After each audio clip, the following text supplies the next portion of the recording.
চাঁদপুর গ্রামে একটি স্কুল ছিল যেখানে হতো না কোনো পড়াশোনা। আর হেড স্যার তো ছিলেন বেজায় অলস, সারাদিন স্কুলে ঘুমোতেন এবং বাড়ি চলে যেতেন। একদিন স্কুল পরিদর্শনে এলেন এক ইন্সপেক্টর।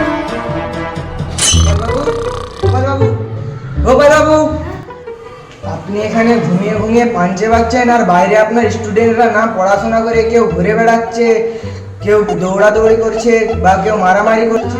মানে স্যার, যারা দৌড়াদৌড়ি করছে তারা সায়েন্স করছে, লাফালাফি করছে তারা হাই জাম্প প্র্যাকটিস করছে, যারা মারপিট করছে তারা সেলফ ডিফেন্স করছে। আচ্ছা, তা তো খুবই ভালো। আজকালকার দিনে তো এসব দেখাই যায় না। আচ্ছা ঠিক আছে, তাহলে বাচ্চাদেরকে ক্লাসে ডাকুন। আমি তোমাদেরকে কিছু প্রশ্ন করব, তার সঠিক উত্তর দিন। আচ্ছা বলো তো দেখি, লাউ গাছ কোথায় জন্মায়? আচ্ছা তুমি বলো। আমাদের পাড়ার লবা দাদুর বাড়ির চালে।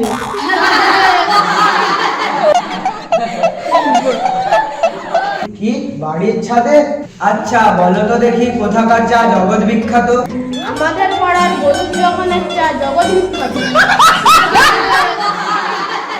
আচ্ছা বলো তো দেখি, রবীন্দ্রনাথ ঠাকুরের বাবার নাম কি? রবীন্দ্রনাথ ঠাকুরের বাবার নাম সুকুমার ঠাকুর।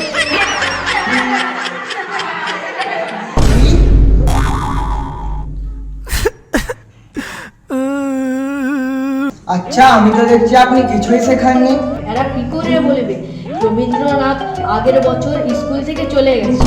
হ্যাঁ,